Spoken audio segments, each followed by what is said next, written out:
Well, salutations, fellow idiots. Welcome back to another episode of those Nocturnal Emissions, baby.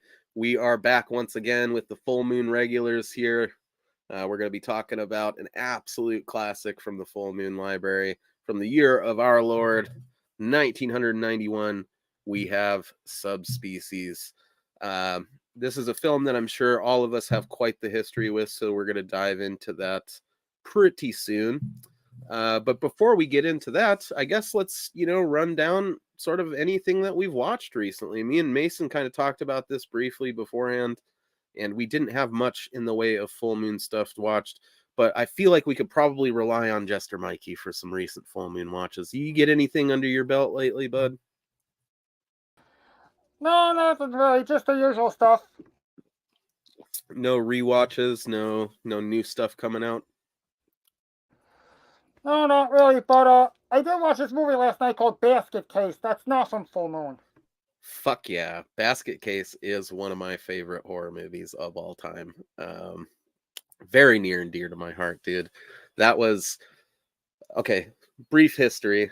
Back in the day, my parents got divorced. Yeah. And this was very advantageous to a young Mo because then I had two parents that were willing to rent me movies every single time that I was at their house. And one of the first times that I stayed the night at my dad's new place after he divorced my mom, I rented Basket Case. And the movie kind of fucked me up a little bit. I'm not gonna lie. It's mildly disturbing, Basket Case, really. Um, Honestly, I could see Basket Case fitting in with the Full Moon Library. It's kind of in the same spirit as a lot of the Tiny Terror, twisted, weird stuff that Full Moon has done. You could almost see a crossover between Basket Case and all the mutant freaks of the trilogies or of the sequels with the critters from like Hideous or something like that, or Head of the Family, right? Like it's got a similar kind of a twisted vibe to it. Have you ever seen Basket Case, Mason? I've heard of it. Actually, now I think about it, I think Basket Case was actually produced by something weird, which I know think Full Moon actually has the rights to, since they actually released some of their films on streaming. One of their most well known being The Wizard of Gore. Right. Yeah, the H.G. Lewis shit, dude. We've been covering those on the main Schlockaholics episodes. Most recently, we did Color Me Blood Red, which is just not a good movie. It might be our worst main episode we've ever done, just because we didn't have much to talk about. The movie kind of leaves a lot to be desired. But, Blood Feast, 2000 Maniacs, Wizard of Gore, Gore Gore Girls, Gruesome Twosome, all that H.G. Lewis stuff that they have available through Something Weird is pretty fantastic. Have you either of you guys, or have you seen the Basket Case sequels, Mikey? Yes, as a matter of fact, I have all three Basket Case movies on Blu-ray. Fucking A, dude. Those are definitely going to be covered on the channel at some point. I'm not sure if I'm going to do them as like just a regular Schlockaholics episode or a Classic Cuts episode, but you are more than welcome to join us for it when we eventually get around to talking about them. And Mason, you should definitely look into, Basket Case and just all of that Something Weird catalog. It's solid B movie action. If memory serves, the dude Frank Henenlotter that did Basket Case is essentially kind of behind Something Weird. Him and a couple other dudes are the guys that did it. And they did it pretty much by getting access to this crazy film vault that they were going to just demolish. And those guys like got a janitor to let them in pretty much. And they got access to all these crazy film prints.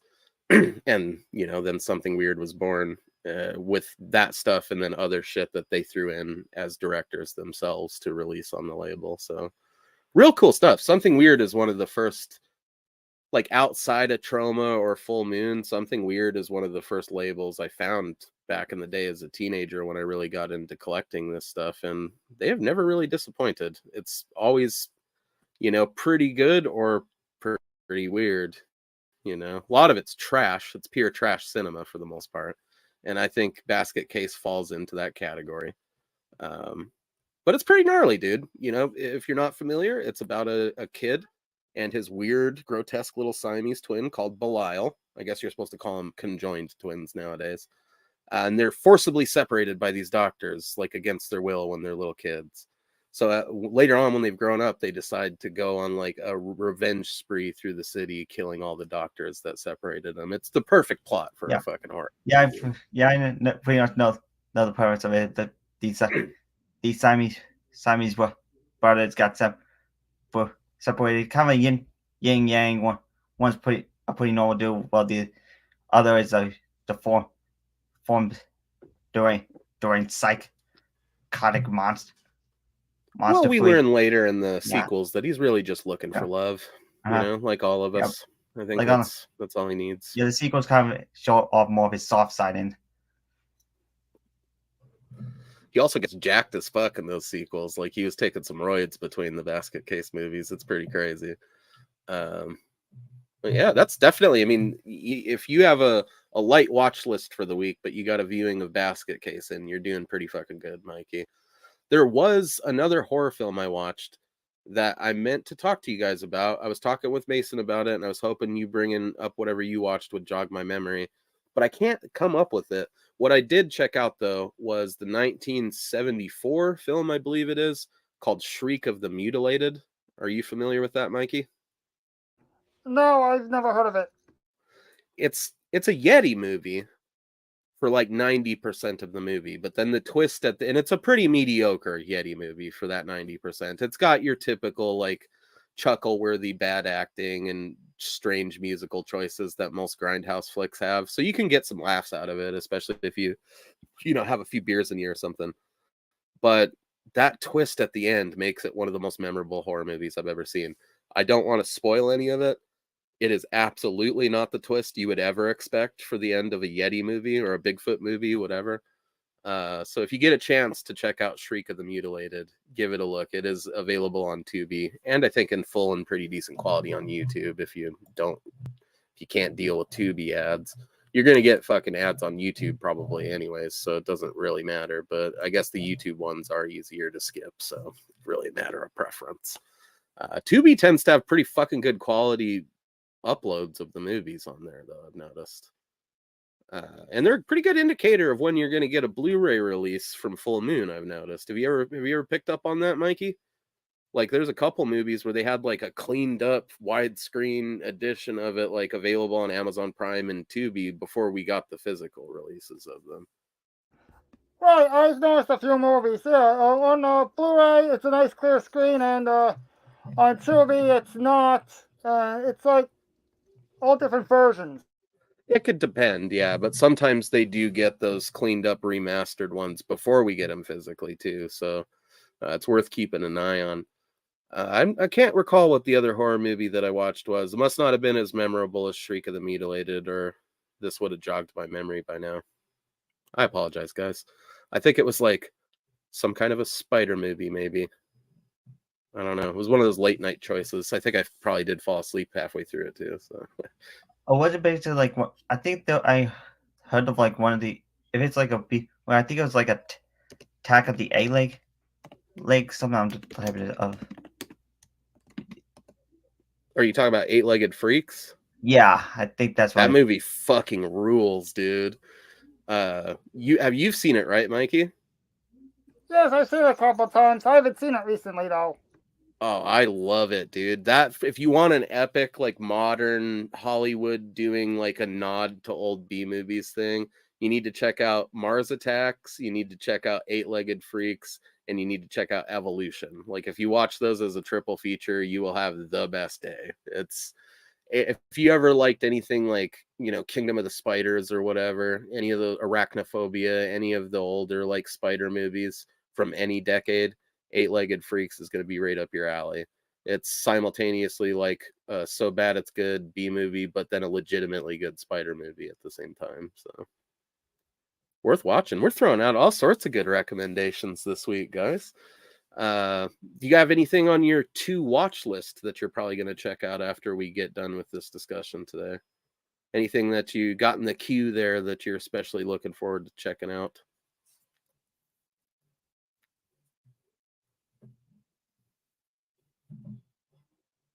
Nothing? I'll have to check out Evolution, yeah. Oh, dude.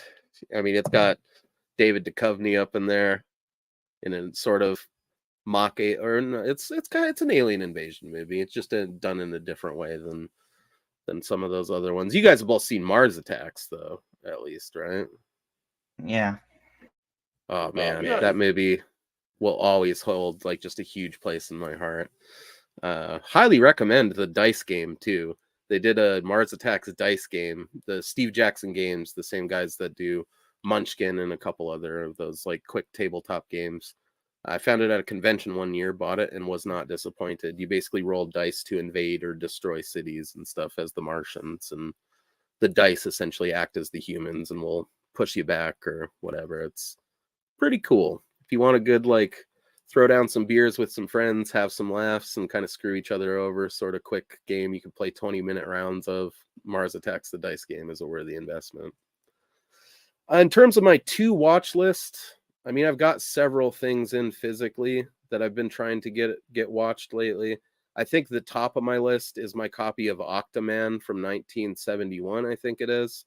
It was a long lost B movie for a long time, apparently. And then they were able to like piece it together from various usable bits of old negatives or something like that. And then they shot it with different cameras the whole time anyways, kind of like Manos, The Hands of Fate. So it's going to be a shit watch no matter which way you spin it. But I think it's Anchor Bay is who did the release that I have maybe. And it looks like they cleaned it up the best that they can. It's probably pretty similar to some of those Blu-ray releases Full Moon has done in that respect, where they're, certain scenes have had to be, pieced back in there from some VHS copies or something. But I'm fine with that.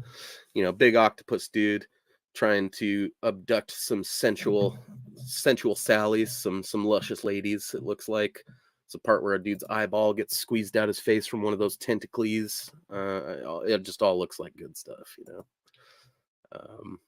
So yeah, I guess let's run the tail of the tape of this movie and talk about it, guys. We've given these guys enough recommendations for 1 week and a lot to think about for those of you guys that haven't seen some of this stuff. So we are talking today about Subspecies, again from the year of our Lord 1991. It was directed by Ted Nicolau. If memory serves, this film was his first chance that he was given to direct a full moon feature. He had directed correct me if I'm wrong here, I think the only thing he'd actually directed for Charlie was Terror Vision, right? Yeah, and he was just one of many directors for Dungeon Master.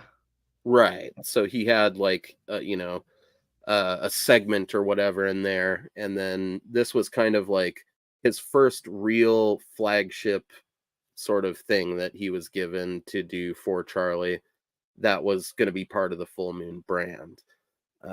He flew over to Romania, I believe it is, right? And Yeah, they Romania. shot this thing. Go ahead, sorry, Mikey. Yes, it's Romania, the first 4 movies.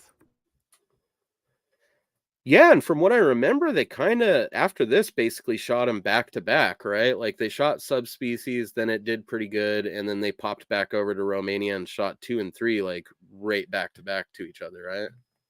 Yes, they did the exact same thing. The Puppet Masters 4 and 5, Chancers 4 and 5, and I believe Oblivion 1 and 2. Yeah, all of those from my memory are ones that were shot basically as one big project. So eat your heart out, Peter Jackson. They were doing this shit way before you were in that regard. I'm sure, Charlie's probably not the first filmmaker to do, multiple movies back to back in a series like that, but he certainly seemed to perfect it for a while there.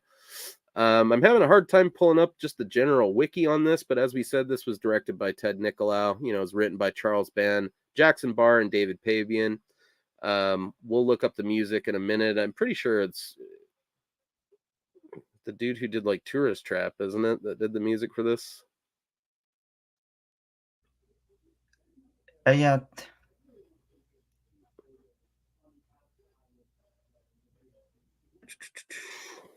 I apologize, folks. I had thought that I pulled up the wiki for it, but I guess it was just the wiki for the Subspecies franchise. Well, it says on here that it's got music composed by a bunch of people: Stuart Brotman, Richard Kozinski, Michael Portis, and John Zaretsky. So I don't know. I guess I could have pulled out my soundtrack disc for it, and that might have given us a more concise answer there. It's definitely got cinematography by Vlad Pinescu, who was somebody who had become increasingly more involved in full moon activities throughout the 90s. I think up to including him and Charlie owning a studio together at one point. Is that right, Mikey? I believe so, yes. Which I think handled like the Josh Kirby movies, maybe, and some of the Moonbeam stuff, and I think so, yeah. all the way up to like I think Hideous and those later '90s full moon Yes, movies. I think so. I believe so. I think it was So called. a lot. Go ahead, Mason. I was gonna say I think it was called Kushalak or something. Kushner Yeah, Lock is Kushalak definitely Company. a product. Yeah. So this stars, we'll just read them out to you guys real quick here. We got Angus Scrimm is highly billed in that trailer, as you guys saw, even though the dude's in the movie for like 2 fucking minutes. But the tall man from Phantasm does make an appearance in this. We've also got Anders Hove as Radu throughout every single Subspecies movie. So get used to seeing this scary motherfucker on the show. We've got Arena Movilla as Mara, Lara May Tate as Michelle, Michelle McBride as Lillian, Ivan J. Rado as Carl. And that's kind of it as far as like the main cast goes, right? Well, we also got Michael Watson as Stefan, so that pretty much rounds out the actual main players in this thing. And essentially what's going on is these kids are, at this Castle Vladislav, for the purposes of studying like the lore behind the castle. They're essentially like I think one of them's like a historian, one of them's a archaeologist or something like that. They all sort of have different disciplines that lend themselves to this project of studying the folklore of the local area, essentially. They meet up with Stefan, who is presumably this other student also staying at this old castle that is studying nocturnal animals, of all things. He's basically there studying bats, right? Which is kind of neat given the nature of the film here. The film opens with one of the raddest scenes in full moon history, where we see Radu, this gnarly, wiggly fingered vampire feller, just killing the shit out of his dad, played by Angus Scrimm from Phantasm, and unleashing these cool little red fellers all over the place to pull some levers. And, he makes them out of his severed fingers. That's pretty fucking cool. What do we think about this opening sequence of Subspecies here? I personally will never forget this sequence. It's one of those things, like the first time I saw it as a little kid watching this, it was seared right into my brain. I think it's like a pretty cool opening. Like, I don't know, like a pretty good way to actually basically start the franchise in general. Like, it kind of gives us an introduction to Radu, what's his tumor, what his motivation. Mentions how he's basically kind of seen as an outcast of his cast from his family, even his own father sees him as a monster. Kind of tries to trap him, but he ends up escaping by creating these little blood demons by snapping his fingers, and just ends up stabbing his father and just drinking his blood, licking his blood off the little dagger, giving off how he's pretty gross, gnarly, and pretty sadistic villain. Yeah, it instantly sets him up as one of the most gruesome, just evil villains that in the entirety of the Full Moon catalog. What about you, Mikey? What do you think about this opening scene here? I think the opening scene's really awesome. Yes, because Radu comes in, the king is drinking a bloodstone, and Radu talks to him, and he wants out of the bloodstone, and the king thinks the bloodstone gives him too much power, so he brings down the cage. Radu's in the cage, then Radu gets pissed off. He breaks his fingertips off, and they turn into those little demons, the subspecies, and they set Radu free. Radu takes a dagger, stabs, kills the king, his father, but then the king's dead, and Radu licks the blood off the dagger, and then Radu's the new evil master. I think it's really awesome, and the subspecies are his followers. it's so gnarly. Doesn't he like break his fingers sideways too, if I remember right? Like he doesn't just snap them off. It's kind of like at an odd angle. Right, that's what he does. Right. Yeah, it's like Such a good it's like a like touch. cardboard. Like he snaps them like cardboard. Like it first starts out like it snaps and it comes to a dangle, and then it just falls off. And before the subspecies arrive, they just like move around and start gushing blood. Like it's like when you kind of like remove a lizard tail, like it starts moving on its own for a little while. Yeah, like when a skink drops its tail or something. And the little puddle of blood under it is so gross.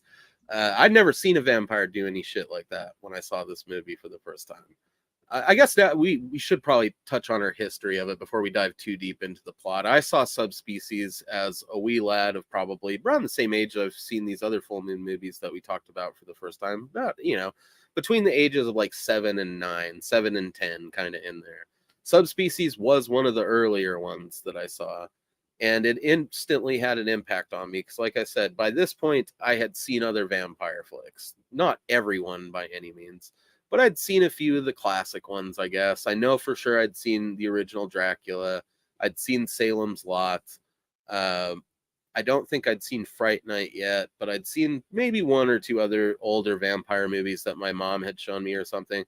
I definitely thought vampires were very lame still at this point when I saw Subspecies. And then seeing Radu just instantly doing like gross shit, it kind of sold me on vampires to a certain extent because it's like, oh shit, maybe some of these vampire movies might be all right. This is pretty fucking awesome. Later in life, I would grow to appreciate like the original, Bela Lugosi, Dracula and everything for the atmosphere and see how that translates to something like Subspecies, which we'll get into. But yeah, this was one of my earlier vampire experiences, and it was certainly one of, if not the first vampire movie that I actually liked. Maybe the next one or the one that directly preceded this would have been Fright Night. But this is what I want when I watch a vampire movie. Like gross gothic vibes and like grotesque creatures and dudes with big wiggly fingers and nasty fangs looking like they are a member of the Cure that took too much heroin or something. I mean, that's why I love Radu. He's just disgusting, He looks like a member of Cradle of Filth or something, So what about you, Mason? What was your history with Subspecies here? Well, boy, like when I first saw Subspecies was like when I saw the trailer, specifically for when it shows like those little bloody demons with that color. And I kind of found like this topic interesting, so I kind of started watching it like during like the final part of my little binge watch of all the films that I had in the Full Moon Archive box. So in a way, I found the film pretty interesting. It was like at first stretch out, I kind of thought it was like about the those little blood demons as like the main monster, but really the main monster of the film was Radu. But still, like, I found the film pretty cool, and the villain Radu, like one of the most iconic monsters of Full Moon. But I would say he's probably the iconic monster of Full Moon. I mean, well, we'll let Mikey go first, then we'll talk about Radu, because we do gotta share our thoughts on him in general. But Mikey, what's your history with Subspecies? Well, when I first rented it at Blockbuster, of course, when I was young, I rented it and I saw it. I thought it was pretty scary, but then years came by, I liked it. It was really awesome. And I rented it again and I watched it again. It was really awesome. I started to like it more because Radu is a really awesome vampire. And later on, I got the DVD and I got the Blu-ray. I watched it, and it's really awesome. Yes, I watched it in all the formats: VHS, DVD, and Blu-ray, and I'm watching it on Full Moon Features. Yes, awesome. One of the best. It really is. I think honestly, well, I know I rented Bloodstone a lot more than this as a kid. I would pretty much rent Subspecies when I wanted to show the movies to somebody else, but in terms of like just renting it to get my Radu fix and shit, I would rent Bloodstone like all the time. I think this one was kind of the underrated movie in the franchise for me until I got older and appreciated it as just the foundation for what made those other ones so awesome. That said, even if they never made any Subspecies sequels, this first one would still be a goddamn bona fide full moon classic. I mean, it's one of the best movies that they've ever made on several different levels, which we'll break down tonight. What do we think of Radu as, I mean, I've kind of shared my thoughts on it a little bit, but what do you guys think of Radu as compared to other movie vampires that we've grown up on, or just as a full moon villain? I mean, you kind of touched on it. He's one of their most iconic, Mason, but kind of where would you put him in the pantheon of full moon villains, and how do you think he stacks up to other movie vampires? But for like him, for like kind of, I mean, Radu's pretty much up there as one of the top 5, possibly like number one. We'll talk about full moon villains in general, as well. Number 1 will obviously be like too long pop. So, but he's for villains in general, he's basically number 1. He has like the cool old design, the raspy voice, like he kind of showing how old he is. His desire of bloodlust, how he basically sees the bloodstone as like his the desire of private possession. Like they say in the film, the bloodstone is basically a drug to him. He basically gets addicted to it. Mm-hmm. To when it basically was used by vampires just to tame their bloodlust. For Radu, it basically empowers it, make someone blood even more kind. Yeah, he's very much almost like I alluded to, sort of almost like a heroin addict with it, you know. Yeah. Like he needs it to be stronger so that he can eat even more human blood, you know. I also do love the idea that Radu's not really interested in like vampires taking over the world necessarily, or having some huge harem of sluts or something. He just wants to be mean and nasty and have the bloodstone all to himself. True addict behavior, you know. And I love every bit of it. What about you, Mikey? What do you think of all the things that I just asked Mason there? Well, I believe Radu is like the most serious, most powerful vampire I've ever seen, because the bloodstone is one thing, you know, he drinks the blood from the bloodstone, makes him stronger, makes him more meaner, and he's got the little subspecies, those blood demons, like, he breaks off the tips of his fingers, they come to life, and they're his followers. No other vampire has done that, and not only that, that Radu turns to a shadow and he flies all around the town to haunt people, and some of the vampires turn to vampire bats, but Roger's like the only one that turns to a shadow and flies all around the town. And yes, he's a very nasty vampire, and he's like the head top villain of all the full moon movies. Yes, he's a really awesome villain, very awesome vampire. Yes, he's one of the best vampires in horror movie history. Indeed, dude.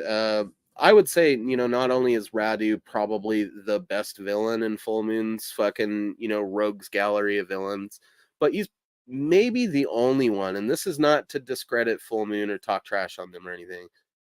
A lot of their villains are great villains, but they're great villains in the context of Full Moon movies. You know what I mean? I wouldn't necessarily stack them up next to the greatest villains in horror history, but with the exception being Radu, you know. He's kind of that one villain Full Moon created that, in my mind, stands up toe to toe with any, you know, Freddy Krueger or, you know, Pinhead from the fucking Hellraiser movies, or Angus Scrim from Phantasm, or any of those great horror villains that we've seen over the years. I think Radu from their entire catalog is the villain that I would put up next to all of those guys. Like, he transcends even Full Moon. These movies transcend Full Moon, in my opinion. And they are kind of right up there in that short list of Full Moon movies that a lot of non-Full Moon fans will be like, oh, I don't really care for this stuff, but I like Subspecies, you know, or I like Castle Freak, or things like that, you know. I mean, they're Reanimator, I guess, some of the Empire stuff. I mean, it stands toe-to-toe with any of that as well, I would say. I also love how Radu has that raspy voice, which I guess is just on account of Anders Hove like pounding wine and smoking cigarettes between takes the whole time that they were shooting this shit. And I like that he always looks like he just crawled out of a crypt. You know, that's how I want a vampire to look. I don't want it to look like all fancy, wearing like a, you know, a frilly collar and a fancy suit and a bunch of rings, like, or necklaces like Mr. T or some bullshit.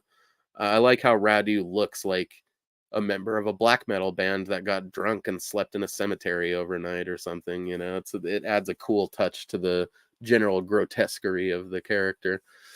So we kind of explained the setup to this with the college kids and everything, but we need to explain a little bit of the backstory with Radu and the vampirism that's involved here. Spoiler alert, Stefan's not out there just studying bats or whatever.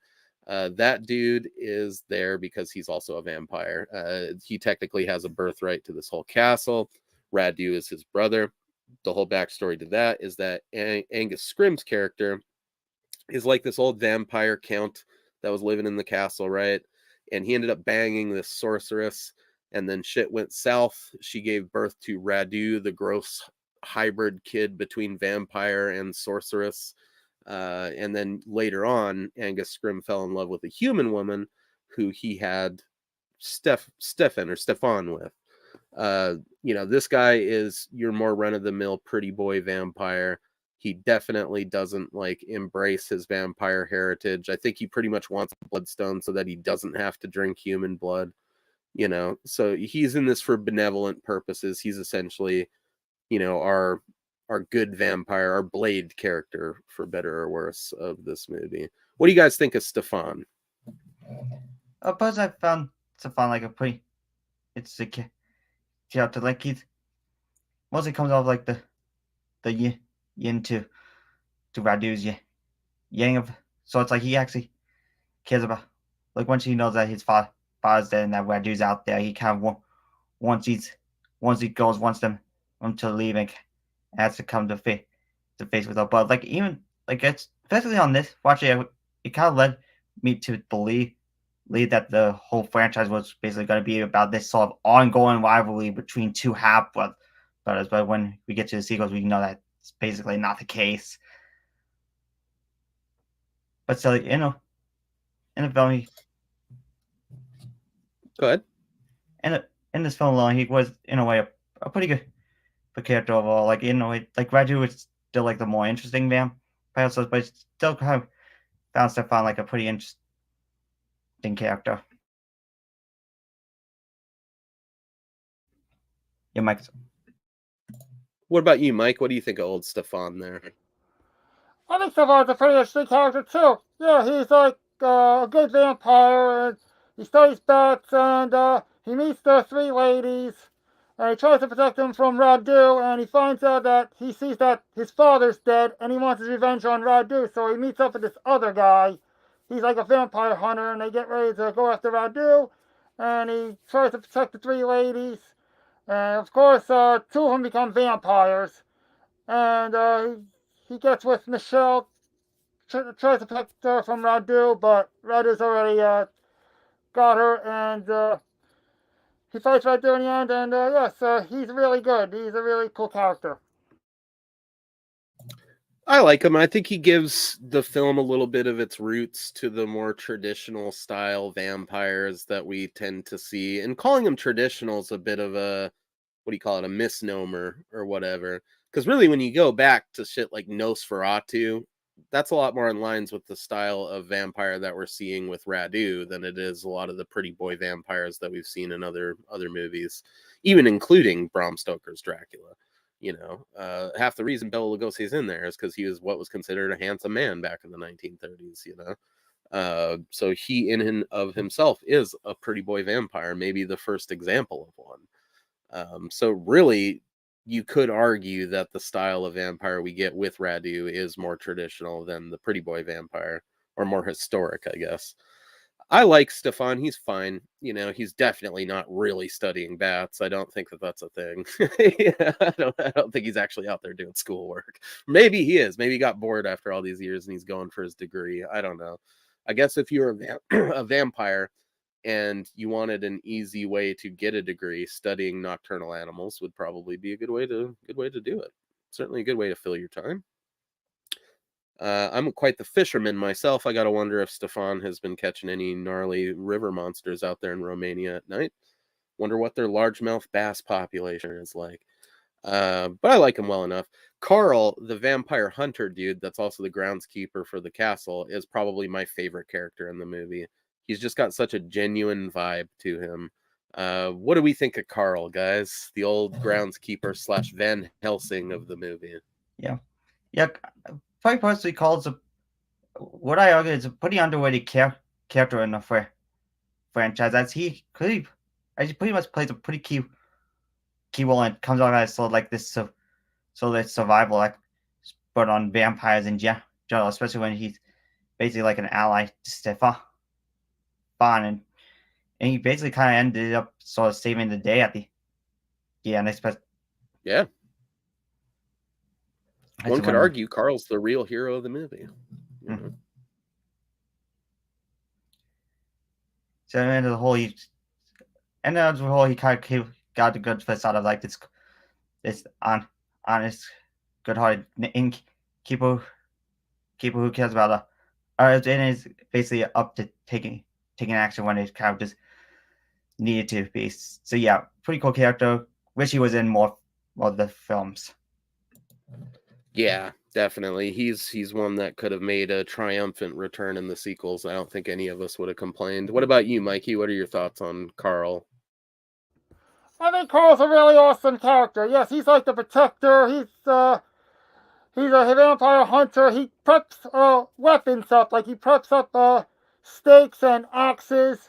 And the stakes are made from like ancient oak. That's what he mentions. And he gets the axe ready and says use it for chopping off heads. And he teams up with Stefan to go after Radu. And he has a gun too as well. And he's always on a mission, like to protect everybody. And he goes after Radu. It's really awesome. Yeah, I like him. He does a good job of, again, having like a very genuine vibe to him. I think that's really the biggest thing in Subspecies' favor in terms of casting is how genuine the movie feels. And if I remember right, basically everybody outside of like, you know, Stefan and what's her ass that plays Michelle. Laura Oh, Tate. no. Yeah, Laura Tate. I think they're the only ones that aren't Romanian, right? Like, I think, or maybe Anders Hove might be from some other weird country, but everybody else, like all the side characters in the movie, are Romanian, aren't they? Yeah, I think Yes, so. I believe so. Yeah, like they actually took the route of getting like actual local talent for the movie.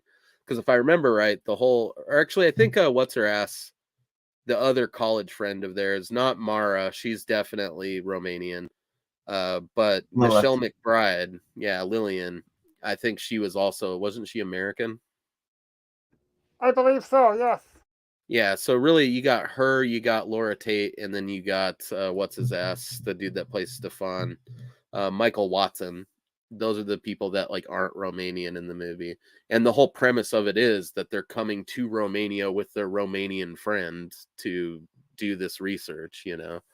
So there's a lot of credibility lent to the roles in this movie outside of some of our leads, with the fact that everyone's legitimately Romanian.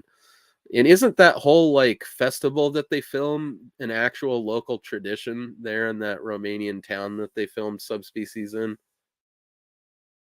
Like, I feel like I remember them talking about that in a Video Zone or something like that. Maybe they did put it on just for the production of the movie, but they like did it early, and that's normally something they would do every year, kind of a thing anyways.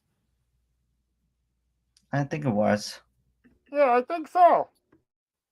Yeah, and I remember them talking definitely about how like this is one of the first movies shot in Romania after like some crazy civil war or something like that. So everywhere they would go around town when they weren't shooting the movies, there was like crazy bullet holes and artillery damage to buildings and things like that. Like they shot this in a literal war zone, you know. They were like the first Americans to shoot a movie there too, if I remember right. So Subspecies is historical even in just its production, and it really paved the way for several of these great full moon movies that were shot in Romania around the same time. Or maybe it was Meridian, was Meridian shot in Romania as well? No, I don't think so. It might have been Italy, where they also filmed Pin the Pendulum Castle Freak, I believe. That's right. Yeah, that's right. My bad. You can see how the two kind of have like similar vibes to the environment, though, and I wonder if there wasn't like a tax reason that Charles was trying to shoot these in Romania, as opposed to continuing to shoot them in Italy. I don't know. I mean, obviously they went back later to do Castle Freak there, so it must not have been that bad. So I guess that kind of does it on our main cast. What do you guys think about Mara and Lillian, her two college friends that she comes to undertake this project with? Do you got any thoughts about them? What about you, Mason? I think they're pretty good kid. Like most of the sort of a close of friend who's kind of joining well. I mean, more is more of the sort of expert on sort of like the sort of woman main as she's especially when she's speaking more fluent mainly language. More is sort of like Michelle's like more closest friend who kind of ends up becoming sort of with that Raju's sort of first victim after his father, after she accidentally cuts her arm when going inside his little cabin. Karen leaned to Raju to basically start sucking her blood and becoming one of his followers. Well, there you go. What about you, Mikey? What do you think about our two college friends here, Mara and Lillian? I think they're pretty good characters, yes, because they team up with Michelle, and they like to take pictures for research, and one of them's a historian, and Lillian cuts her arm and becomes Radu's first victim. Like, he sucks her blood, and then Michelle and Carl bury her, and then later on she turns into a vampire, and then Radu gets Mara, and then chains her up, and the subspecies surround all around her. And then Michelle finds Mara, and she's a vampire, and Lily and Mara both become vampires, and they take Michelle to Radu. They're really good characters. Yeah, I like them quite a bit, man. I feel a little bit bad for Lillian because, like Mason said, she did kind of seem like the friend that was just sort of along for the ride, like a fun vacation to get some school credit kind of a thing.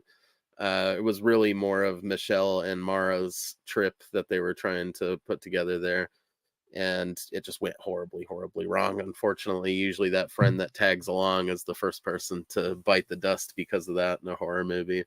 I liked both of their performances. Again, I don't think there's a weak link in the cast in this movie. I think it was very well put together. All the Romanian people seemed intent on delivering good performances. I think next to Carl, obviously, I think Mara's performance in the movie might even be on par with Radu in a lot of ways. Like, she's pretty great in it.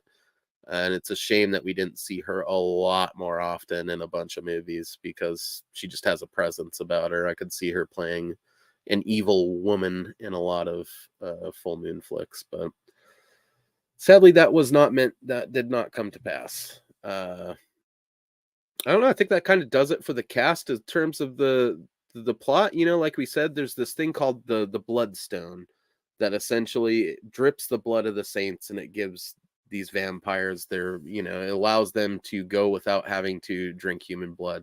As these guys pointed out, Radu doesn't give two fucks about that. He just wants to suckle that thing, that sweet juice out of that fucking bloodstone, and get stronger while he also suckles some human blood. Stefan wants revenge for him killing their father, and he wants to also put Radu to rest because it kind of they sort of imply that Radu is like the last of the evil vampires, right? Like, at a certain point, the village that this castle is next to had essentially made a pact with the vampires to where they would all be in peace as long as they didn't fuck with each other, pretty much. If they had the bloodstone and they were suckling that thing, then they could all mind each other's business, But Radu kind of throws a gigantic wrench into that whole plan because he wants his cake and he wants to eat it too, literally. So the movie pretty much starts out as a normal sort of research trip. Pretty quickly, it's made apparent that there is an old gross vampire from the intro of the movie living in this castle, and he plans on suckling on these broads. All right. I think the first point where this really becomes evident is when they're just exploring around the castle grounds. And there's that scene where I believe it's Lillian, right? She sticks her arm in that door that they're trying to Yes, get it's into. Lillian. She gets the Yeah, cut. yeah. What do you guys think of that sequence and then the whole aftermath with Radu shadowing his way into her room at night to suckle on that fucking night wound? What do you think of that, Mason?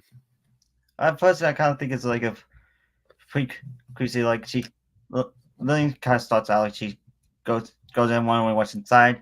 She accidentally cuts her arm, and then Radu do wakes up from his crypt. Like there's sort of like this eerie feel like he actually smells the scent of blood, and he's kind of waiting to strike. And then when night came and she's in bed, he kind of comes down pretty like he's his shadow, the shadow of his hands like reaching out like ready, like basically like ready to take hold of her and just suck her life away. Like Yeah, a really suspenseful scene to lead into a pretty obvious outcome by the end, but still really effective. right. What about you, Mike? You got any thoughts on that whole sequence? So I think it's really cool because Lillian cuts her arm and then Radu wakes up and he's like smelling the sense of blood and he just goes around, he finds it and he finds Lillian and starts finding her on sucking her blood and then she comes back to life as a vampire. Yes, it's really awesome. Yes. I especially love in that whole sequence how they do kind of that throwback to Nosferatu with the whole shadow play thing and him being kind of like all gnarled, like his silhouette coming up there and then drawn back or whatever.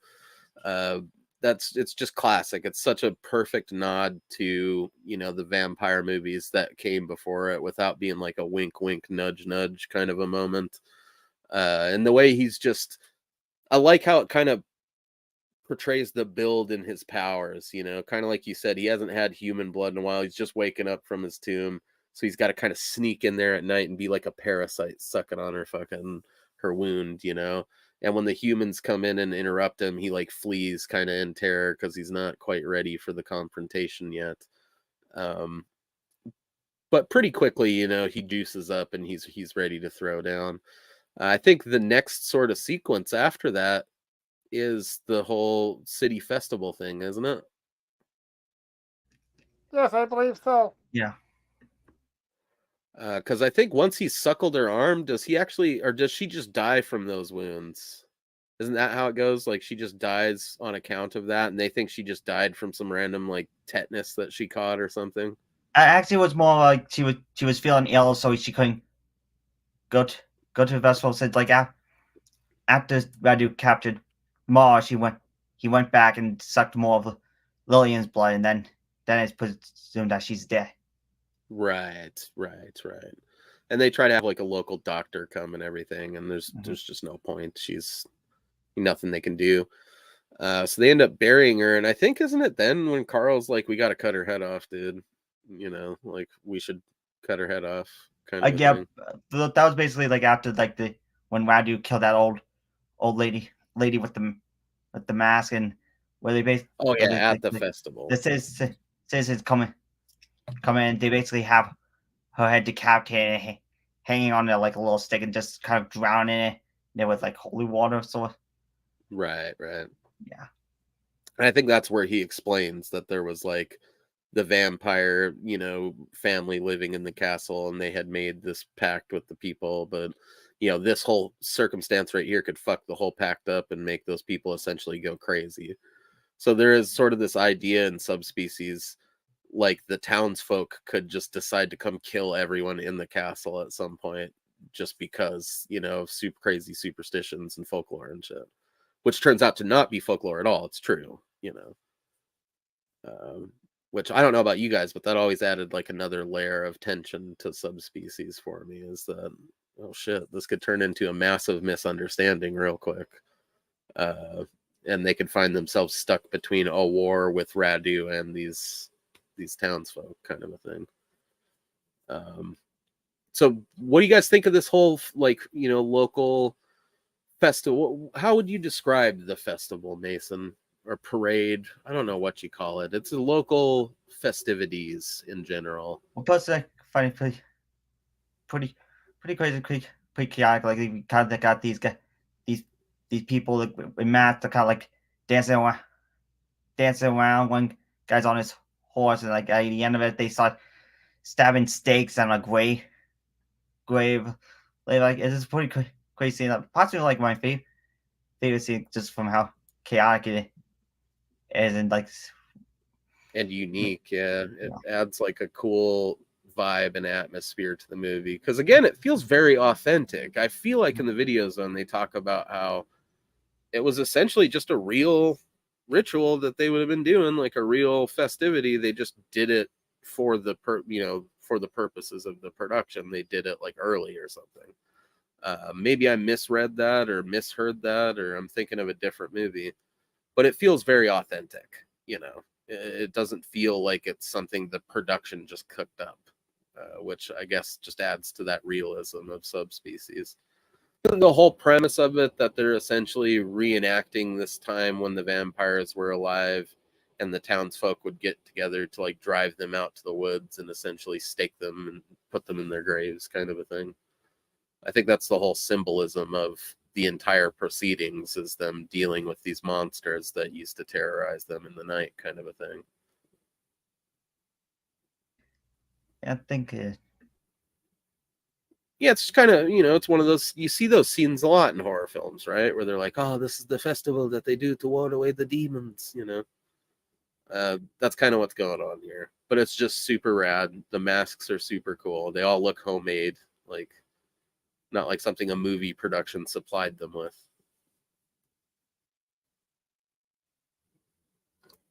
What do you guys think of that scene where old Radu's up in the tree?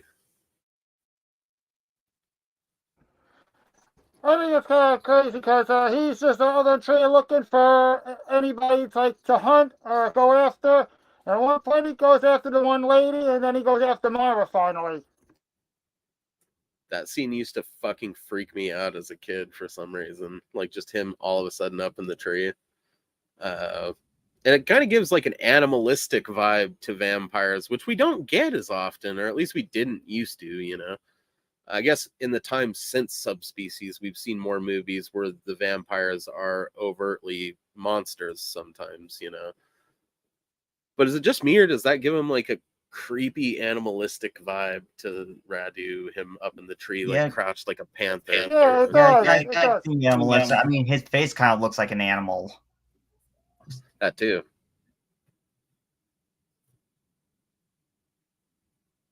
Yeah, so I mean, basically that's where he finally goes for Mara right there. As we already previously covered, he had suckled on Lillian. So essentially now he's got like a couple of chicks. He's got his little mini harem going on up in the castle, right? And obviously at this point, Michelle's kind of freaking out. And I think this is right around the time where Stefan finally like spills the beans on everything, sort of, right? Yeah, he basically explains the events of it going on. He explains who Radu is. He's his brother. He's also a vampire. Yeah. And that's pretty much it. I think basically the finale of the movie is just them confronting those people. At some point there is some question about whether or not Mara has been turned, right? Because I think then she's like the big reveal. She has fangs, and now she's one of Radu's followers. Right. What were you gonna say, Mikey? Oh no, I forgot. Oh, our bad, dude. We didn't mean to step on you there. But yeah, she's kind of the one, because they always do that in the vampire movie, where there's like the friend that gets taken, you know, and then you're like, oh no, did they turn them? But they always do. It's always that reveal, like the Fright Night thing, where I've got a big old mouthful of teeth, you know. And it's fine. She's a hot vampire lady. I think we get to see some boob during this sequence of the movie, which is sorely needed, you know, in this film. Yeah, so her boobies are actually shown like when the subspecies are around her and she's chained up. Yeah, dude. So you got little creepy red dudes and boobies. I mean, it's just, what else do you need? I guess now is a good time to shed a little bit of light on the subspecies because they feature in the fucking finale here, and then they also featured heavily in the intro. These are little critters that apparently were originally supposed to be played by these goofy looking guys in like live action dudes on a gigantic set. And they kind of looked like, you remember the brownies from fucking Willow? I think I remember that. You guys ever see Willow, that fucking movie? With Warwick Davis back in the day? I might have seen it once. Oh man, that was a classic for me growing up. But the original version of the subspecies, they remind me for some reason of the brownies from Willow, which are like these little shitty forest nymph guys that they run across. Not a good design. I'm so glad that they brought in David Allen to do some stop motion for this and make this worth fucking watching in that regard. Because I think if there was those goofy guys on the oversized sets running around, it really would have brought this movie down, you know, and would have taken away from it having that full moon vibe. How do we feel about the way the subspecies are executed in this? I mean, we talked briefly about how rad it was for him to break his fingers off and turn them into little men. But how do you feel about like the finished product of all that stuff? I think it's fucking phenomenal. They're one of my favorite little creatures in all of Full Moon history. Yeah, the subspecies are pretty cool. They're basically kind of like blood demons. Like even one of them actually had hands, horns. Like in a way, like this is like the only film in which they actually have like an actual war, where the other sequels they basically kind of ended up like just having just like a cameo in both 2 and 3, and basically becoming absent throughout the whole franchise. Like in a way, like though the fact that the series is kind of named them seems kind of misleading, as they're kind of barely in this film and aren't really the main monsters. Though now they kind of see the title subspecies just referring to just the kind of vampire Wadu is or basically just the vampires of the film franchise in general. Right. I mean, you know, the titular creatures in the franchise are really not even in it that much.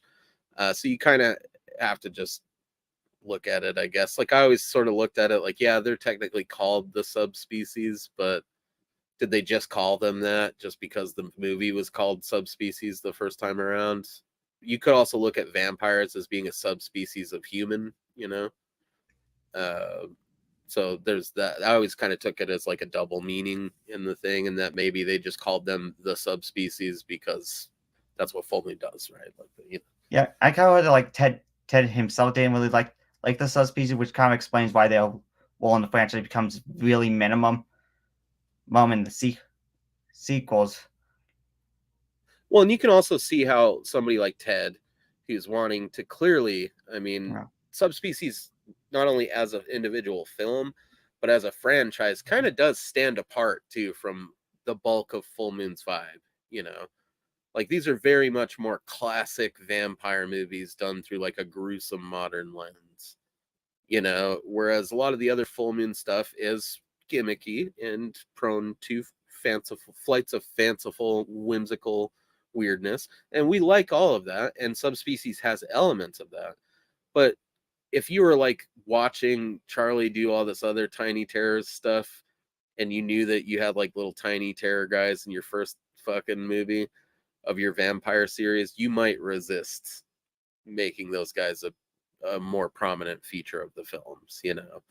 Like, I don't want this to just be lumped in with the Puppet Master shit or whatever because it's got little dudes running around doing stuff. I want these to be their own vampire thing, you know? And I think Ted succeeded at that. And as much as I love the Full Moon shit, if I was behind Subspecies at the time, that's probably the way that I would have wanted it to go too. Like, come on, Charlie, we'll give him a cameo, you know, but let's not make this about the tiny stop motion guys, you know. Yeah, and it kind of gets more along the lines of basically giving Radu much more spotlight, as he is a pretty cool villain. Fucking A. So we've talked about the subspecies. I think we're all in agreement that they're executed pretty fantastically for this film. I mean, they're not in it enough to really destroy the illusion, but they're in it enough that you get to enjoy watching them do some shit. And you get to watch them being born from severed fingers, which is always a cool thing to see happen. What do we think of the design of the Bloodstone in this film? Because it does change, you know. Yes, it does change. Like in the first one, there's no fingers on it, but then in the sequels, it does have fingers on it, and it gets like bigger in each sequel, I believe. It looks rad in the other movies too. If there was any, well, I'll let you say something first, Mason. What do you think of the design of the Bloodstone in this? I mean, the original design of Bloodstone is kind of mediocre. Mostly just looks like just a little red gemstone that kind of drips blood. I mean, it even is the color of the blood itself. So though the design of it becomes much more cool as time goes on, especially when they start adding like some stack metal, golden like handle around it. I think it's pretty whack, dude. You know, that's about the only part of this movie that I fucking hate is the design of the Bloodstone, especially when we know that the other movie came out like a year later or something. You know, like they could have taken a little bit more time and designed the Bloodstone better in this first one. I get maybe that they were trying to go for some realism, I guess. I don't know that realism is really required. I mean, it does look like a worn gem that has been handed around, you know. But it also simultaneously looks like a half sucked on ring pop and like a fucking snow cone. Like, you ever suck on a snow cone instead of biting it so that it like takes all the color out of it down to the center, and you just got like this white weird shell of non-color, and then the red's like in there. Yeah, I've done that so many times. It's really cool. I like to like suck on the ice and suck all the juice out, and it turns all white, and I just eat it afterwards. It's really cool. Fuck yeah. And it's like all I snow. suck my cones too, man. All day. Every time. So I'm glad I'm not alone, Mikey. But am I wrong? It kind of looks like simultaneously a used ring pop and a used snow cone, you know. Yeah, it sure does. Yes. And they drastically improved the design for obviously the future movies and the sick replicas that I'm sure we'll be taking a look at here very soon. So I guess the finale of the movie is really just them kind of storming into the castle to try to save the friends, and that goes terribly wrong. And Radu's gonna suckle on fucking Michelle, and Stefan and him getting a sword fight. What do we think about that sword fight, guys? Or the confrontation with his vampire wenches? But I kind of think it's like a pretty cool scene, because like we see this dude, the class of two brothers. The brothers are going at it. I think it was more Lillian who ends up getting stabbed, crushed by a chandelier. Leo ends up stabbing her in the chest. Radu ends up being. Well, Michelle gets some sword fight time in this too, doesn't she? So there's sort of like, or does she have a sword? I don't know. The ending to this, the whole finale gets kind of crazy. Because it's not Stefan that crushes her with the chandelier, right? It's not Stefan. But I think it was basically like Cole was the one who was fighting Lillian off, and then Michelle kind of cut like a chain, causing the chandelier to get down. That's right. Yeah. Anybody getting squashed by a chandelier is going to get points in my book. I mean, fucking A, dude. That's right up there with safes, anvils, and pianos. I mean, if you're going to crush somebody with something, it's got to be one of those things. I think it ending in a sword fight is fucking epic. What about you, Mikey? Yes, I think it's epic too. It's a really awesome scene, yes, because Stefan gets his revenge on Radu, and they battle with the swords, and then Stefan gets the stake and stabs Radu right through his heart, and then he takes the axe and chops Radu's head off, and Stefan killed Radu. And yes, Ivan comes in, shoots Myra, and then the shadow falls on Lillian, and I believe Ivan chops Lillian's head off. I believe that's it. Really awesome scene. Yes, really awesome battle finale. Is this the movie where they got the rosary beads and the shotgun? I believe so. The little beads. Carl, I believe, fills them up with fills the bullet. Yeah, I forgot about that. I don't know why. For some reason in my brain, I always think that's in Lurking Fear, but I just watched it in this, so that's pretty sick too. Carl really was the MVP of the movie. Holy shit! He goes out like a champ in this final sequence as well. I like that we get some vampire slaughter at the end. Adding the small harem of girls gives us a reason to watch more vamps get slayed or whatever, and that's cool. The ending, fight sequence is pretty well handled. I think if you're going to have a random sword fight in a modern vampire movie, it makes sense to have it take place in a goddamn medieval castle or something. Blade wielding a katana makes infinitely less sense than this, but I mean, I've never read a bunch of the Blade comics either. I pretty much know it through the movie, but you get what I'm saying. I mean, the sword fight in this feels pretty organic. Never at any point in the movie, watching it for the first time, would you assume there's going to be a sword fight. But when it happens at the end, it's kind of like, I guess these guys have been alive since like medieval times, and they are in their castle, so a sword fight doesn't feel weird, nor does somebody getting squashed by a chandelier. So I'm good with all of that. I think it's a fun way to end the movie. Maybe somewhat unnecessary. They could have ended it by more conventional means, but you could also argue a sword fight in a castle is pretty goddamn conventional. So I don't know. I like it. Radu gets his head lopped off. Turns out he did bite Michelle along the way. So the whole plan is for Stefan to basically turn her into a proper vampire with his blood instead of whatever wretched sorceress demon vampire hybrid Radu is, so that she'll ostensibly be a good vampire, right? And they go to sleep. And then I think the finale of the movie is the subspecies resurrecting Radu, right? Like he's really not dead. Yeah, they basically walk up to his head, his eyes open up, giving the indication that he's still alive despite getting his head cut off. Right. Yeah. It's pretty sick. Is it in the end of this one, or do we get to see like the weird neck tendrils coming out of him in this one? No, the real neck tendrils in Subspecies 2. That's how he comes back to life, Radu. Yeah, the ending of this one was basically just the typical eyes of the killer open, indicating that he's not dead. Well, he doesn't do that because his body's somewhere else, but it's a little wink at the camera, like there's a part 2 coming, Yes, there's another sequel because it tells you Radu's still alive because he wakes up and the subspecies are around him. And Subspecies 2, he's back together. Indeed he is. He's back together. He's back for the attack. So do we got any favorite scenes in this? I mean, or any other notes on the finale? I mean, I think the finale, it wraps it up perfectly. It sets up your final girl to appear in the sequel. It sets up Radu, obviously, to appear in the sequel. Because those are really the two main components of this movie that you need going forward. I guess you could argue the main component would have been Stefan coming back for sequels. Obviously, that dude didn't really want to hang around or something. I don't know what his deal was. If I remember right, he was sort of a somewhat famous TV actor before he did this, like in the soap opera field or something like that, probably. And he probably just had other things going on, and for whatever reason, they didn't recast him and make him a prominent part of it, right? So,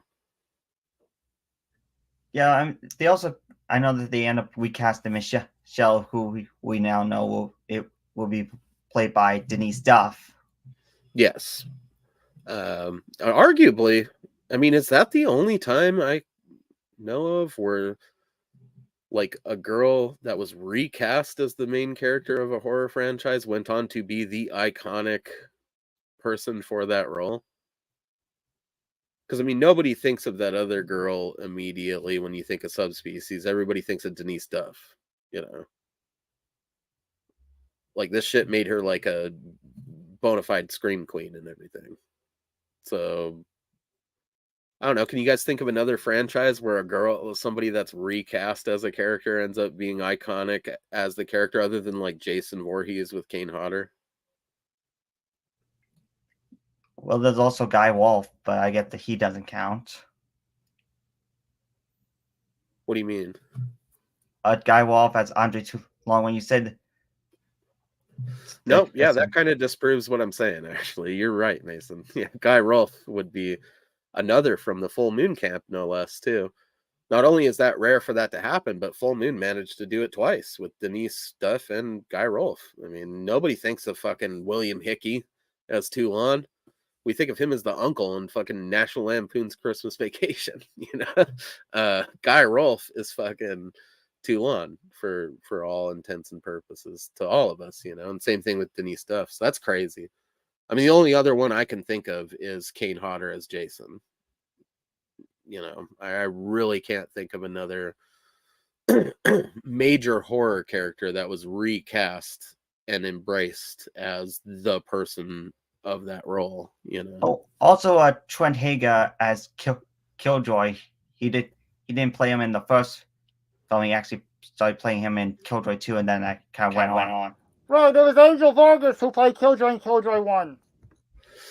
Yeah, and you got to give Trent Hager credit for hanging on through Killjoy 2 to Killjoy 3, because Killjoy 2 fucking sucks. You know, so, good on you, Trent Hager. You get extra credit for that, actually. Though I will say, I don't know if you know, Killjoy's on the same level as those other ones, but it does count, Mason. I'll allow it. In terms of Full Moon, yeah, he's definite. So maybe Full Moon had a knack for that at one point. I don't know. It begs the question of why they never tried to recast Jack Death, but who's to say it would have gone even anywhere near as good as that? I mean, no one was going to replace Tim Thomerson, but we could be in the midst of like a modern Jack Death trilogy with somebody else that we, you know, respect equally in the role. Time will tell. Could still happen. Do we have any favorite scenes from Subspecies? If we had to pick, like, what's a couple of favorite scenes that you guys just enjoy that are like action packed, and then maybe more subtle atmospheric stuff. Whatever, you guys know how we do this at this point. We'll start with you, Mikey. Well, at one point, Roger's like in the sun, and then Stefan sees him, and Roger's got the bloodstone in his hand. He's like, "This is what you're looking for. This is what you're looking for. You can't make it back." And Stefan's crawling, and he's trying to get to him. Then Roger goes away. They're in the sun, and I don't know how they survive in the sunlight, because the sunlight kills the vampire. So I think that's one of my favorite scenes. Usually they just burst into fucking flames. I like the idea that it's a little more slow and agonizing in Subspecies. That is one of my favorite, like, I guess, funny moments of the movie, is where Radu's just talking mad shit to him as he's out there like under my trench coat, like in the fucking sun. It's great. And that old dude saves it with like a wheelbarrow, or it's like some type of horse-drawn wagon, maybe, I don't know, but it's still funny. What about you? What, you got any other ones, Mikey? Well, of course, at the finale, you know, Roger and Stefan are fighting with the swords, and when Roger's got the subspecies around him, and he tells one of the subspecies to hand him the bloodstone, he goes, "Bring me the bloodstone." And one subspecies nods his head yes and goes and gets it. Also good stuff. What about you, Mason? You got some favorites? I think outside the climax, I've always said it's the little festival scene. Also the opening with Radu and his father, and the little subspecies. See, I found out really a pretty iconic opening. Yeah, I think the festival's always going to be a favorite for me because, again, it just lends that credibility, that atmosphere to the movie. I like all the scenes where they're showing the castle, because the castle itself is really genuinely a cool piece of like history. I believe it's still standing. Like, you can go visit the grounds of the castle where Subspecies was shot.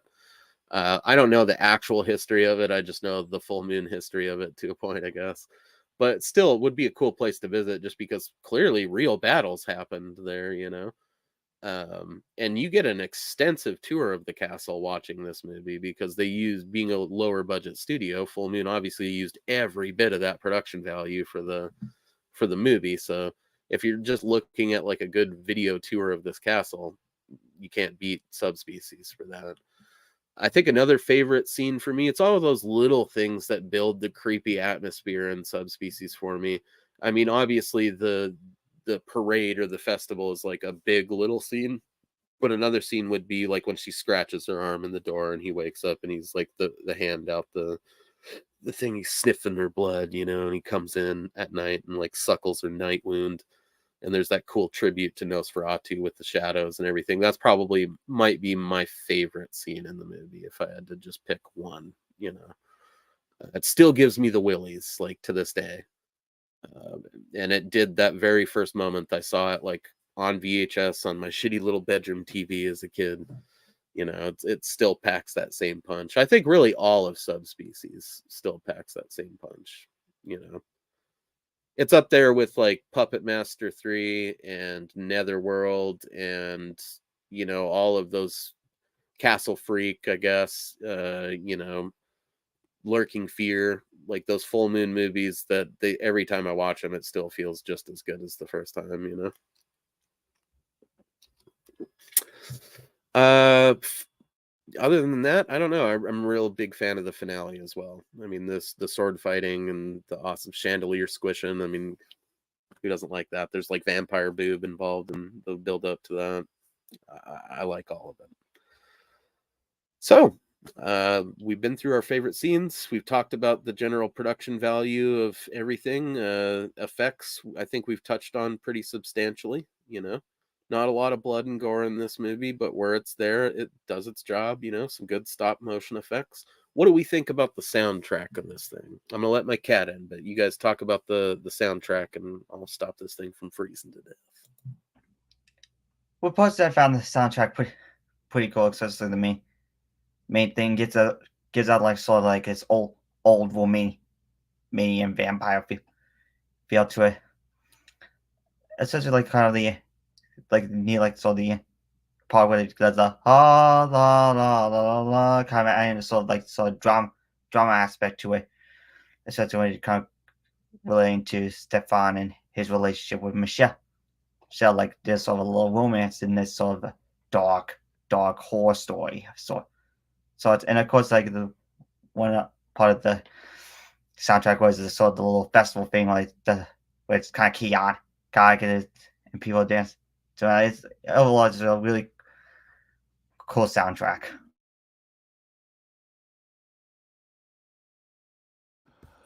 I think it's a really awesome soundtrack, yes, especially the main theme. It reminds me of like vampires really come in and it's a dark day and they're coming to haunt the night.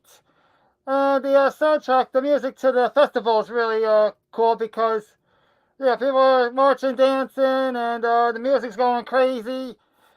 And the other soundtrack, and it's really cool because, yeah, that's all I have to say.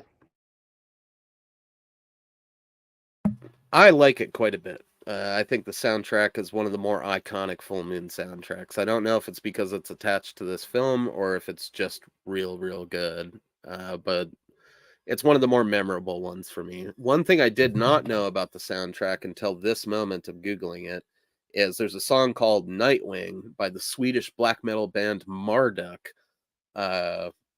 off of their self-titled album from 1998. That's a cover of the main theme of Subspecies, and the song itself is about Radu. So I will definitely be linking that and pinning it in the comments below for anybody that likes some old Swedish black metal and wants to hear a classic old fucking track about Radu himself.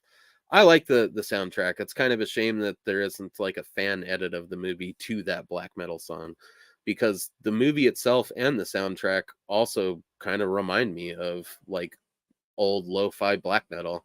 You know, it's just got that creepy crypt crawling fucking atmosphere to it that perfectly fits the shit. You know, it kind of lends itself to the folklore vibe, to the medieval vibe, to the Romanian vibe. It's got it all, you know. without being overtly like synthy or trying to sound like it's like some cheesy horror movie soundtrack, which I think is rad as well. It all seems like it was treated relatively seriously, just like the movie itself. So yeah, that's what we got on the soundtrack. I think that kind of does it for Subspecies, really. I mean, we've definitely done the movie justice. I think we discussed all the aspects of it that we really needed to cover, and we've given it its flowers. I mean, I don't know, where does this movie or this franchise kind of stand for you guys in your personal rankings of Full Moon shit? I mean, would you put the first Subspecies movie in like your top 10 or top 20 Full Moon movies? I mean, is it pretty quality, or is there like a later sequel you'd put further above this one? I put Subspecies kind of up there. Though the sequel to are pretty more memorable as time on. This is actually still like a pretty classic Full Moon flick that they kind of like starts out the whole vampire franchise. Right. Like for me, I think Subspecies would, in terms of classic Full Moon movies, solidly in my top 5. In terms of sequels, I think Bloodstone would be in my fucking top 5 as well. So it's got double points for being like one of the, just as a standalone. If they never made a sequel to this, I would still put this first movie in my top 5 of just classic Full Moon films. What about you, Mikey? I would say Subspecies is like my top 20. Yes, I would say it's either number 3 or number 4 on my top 20 list. It's a really awesome classic Full Moon film. Very cool. It's interesting he would rank it so much lower than us, but I'm sure that'll make sense as this goes on. Now that's excluding sequels, mind you. If I'm including all the Full Moon sequels and stuff, the first Subspecies might not even be in my top 10. It's definitely in my top 20 still, though. So I would probably be with Mike on that. But if we're talking just standalone Full Moon films, especially from the classic era, yeah, top 5 for sure. So that's it, guys. Next week, we're going to be back here with our coverage of, Trancers 2. That's our next film in the list. It is definitely one that we've been looking forward to covering for a long time. In doing that, we're basically going to circle back around and cover Trancers, the first one. I did do an episode of that with Bobby Heckman as like a special, lead-in episode. Ended up having some technical issues with it. You can still view the first version of it over at our Facebook page on Schlockaholics at Facebook, I guess. But you'll be able to get an updated version of that, hopefully with balanced audio, along with our current coverage of it before we lead into our Trancers 2 discussion. So next Saturday, closing out the first month of the year, we're hitting you with our first proper double feature here on Nocturnal Emissions. I personally am looking forward to it. You guys got anything you want to plug? Anything you got coming up before we dive into some collectibles here? You guys going to show off some shit, huh? Because we're into a sequence we like to call, or a segment that we like to call, Jester Mikey's Collectible Corner, where everybody that comes up gets to showcase some shit. But do you guys have anything upcoming content-wise that you want to plug before we dive into that? Not really. I'm pretty good right now. Well, I got a short video coming up Tuesday because I just got my Cannibal Women Avocado t-shirt in the mail yesterday. I'm going to have a short on that this Tuesday. Oh, yeah. I don't really have anything coming up other than we got a discussion for Videodrome going down on Wednesday. That's going to be pretty fucking awesome. And then next week we got our Trancer shit. Other than that, I don't have anything going on for like the next week, but both things you guys will want to tune into, especially that Videodrome discussion. All right, Collectible Corner. Who's going first?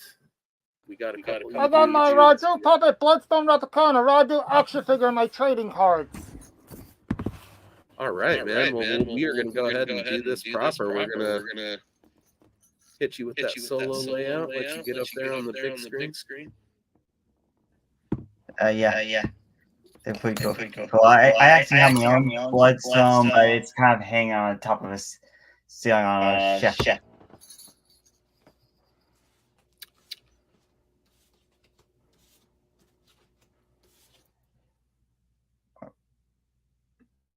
Got some trading cards here. Yes, trading cards.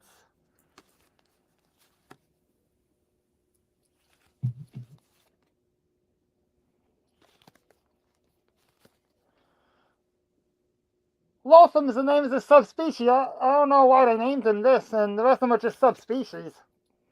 Yeah, that's really weird.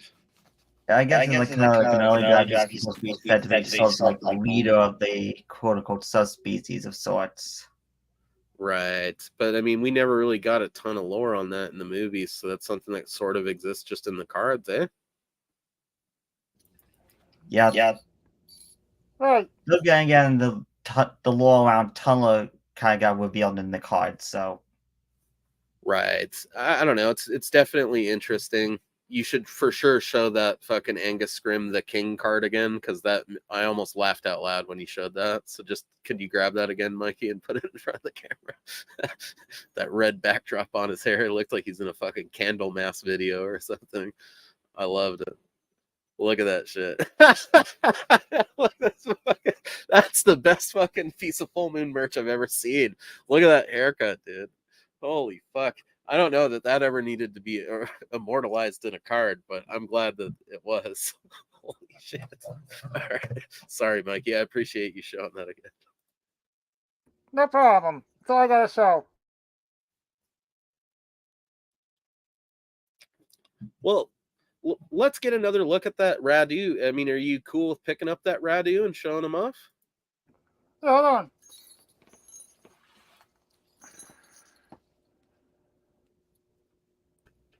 Yeah, pretty cool. Basically, like the only monster that isn't a puppet that's been turned to a replica. And that was official through Full Moon.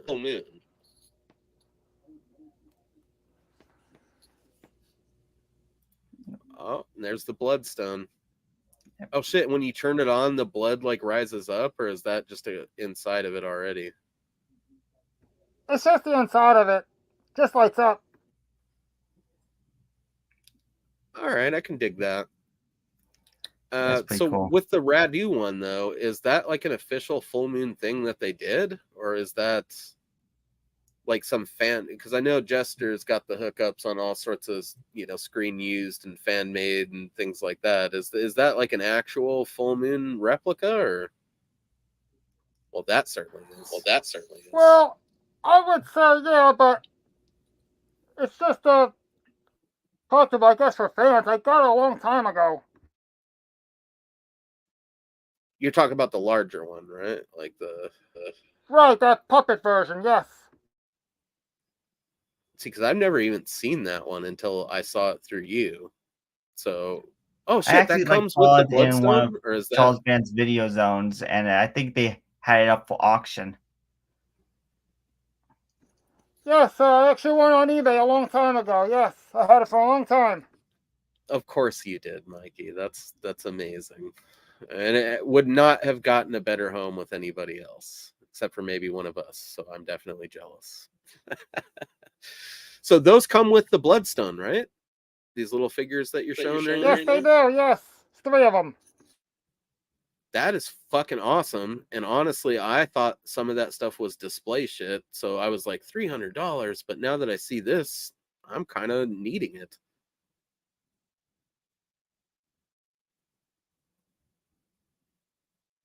That's beautiful, dude. And that fucking Radu looked awesome. Oh, it's a little pedestal and everything. I love it. So you don't have any like old promo stuff for Subspecies? I do, but I have it put away somewhere. I meant to grab it, but I didn't get a chance to do that. Oh, no problem, dude. There'll be other collector corners for you to whip that out in. What about you, Mason? You got some? Go ahead, Mikey. Sorry. Oh no, don't worry about it. All right, Mason, you got some stuff you want to show off this week? Yeah. First off, kind of going along with the sort of show I have again.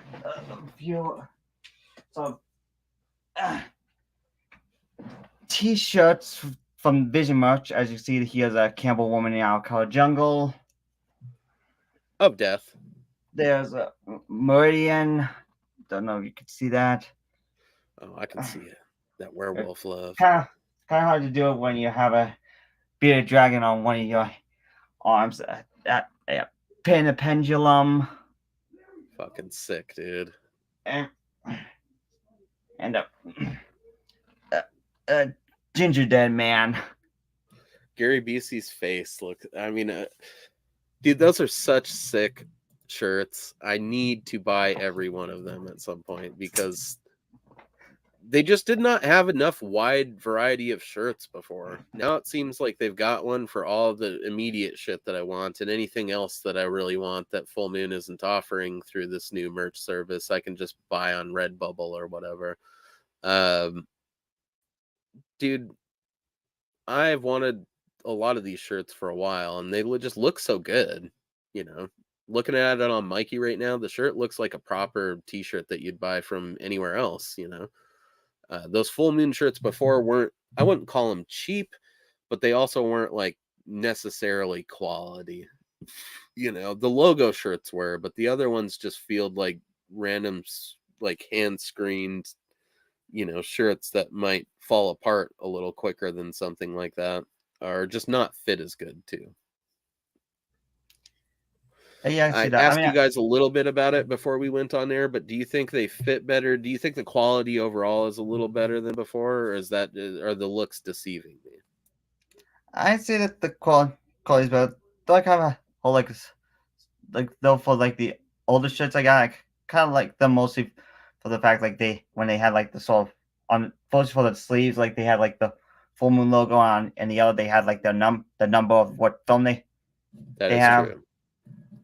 I found that pretty cool with those kind of stuff. But still, that I find these shirts pretty cool. Cool too, alongside my Tail Thread Puppet Master shirts that I got recently.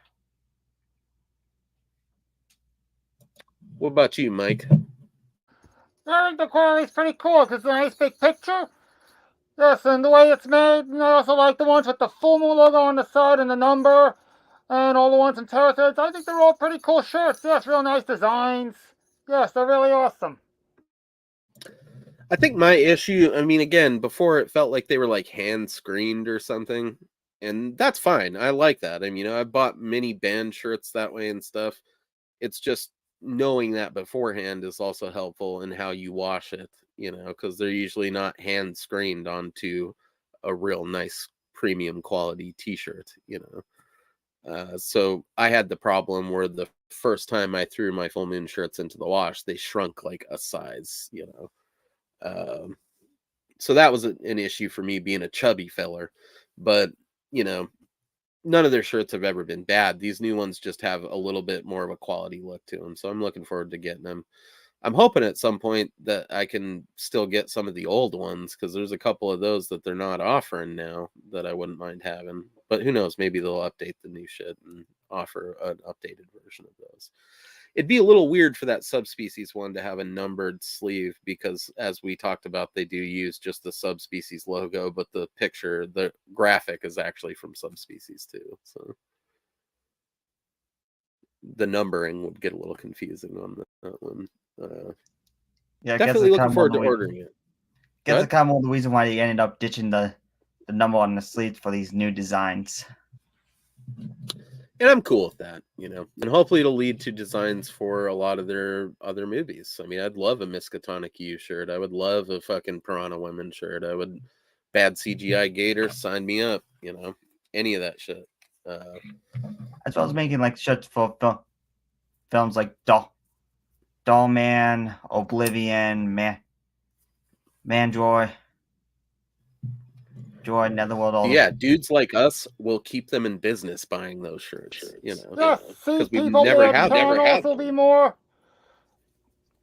Fuck yeah, Mikey. Bad channels and Seed People would have been two of the ones I would have suggested too. Netherworld. I mean, they have one. And Shadow Zone and Crash and Burn. They need to do a Crash and Burn. That'd be really cool. Yep. Yeah, they need to get in the habit of just Shrunken Heads. Castle Freak. Lurking Fear. Dark Angel. Dr. Mordred. All of them. Give us all the shirts, motherfuckers. Like, yeah. Every time you put out a Blu-ray, I would like to have a shirt with every Full Moon movie. That's what I need to have. A T-shirt with every Full Moon movie on it. That'd be great. That'd be the best thing. That was kind of my goal back. Good. I was gonna say like basically like maybe like a whole show showing like a show just a collage of their characters and girls with the full moon logo on there, or maybe like a just showing, or just like a little collage of all their posters. Yeah. Says up to their most recent one. But like a nice made collage where it takes all the poster art and combines them into like one big graphic. Yeah, I would love actually, one of those for full like, moon. I would. Yes. Kind of Yeah, like, or like our background, background yes. here.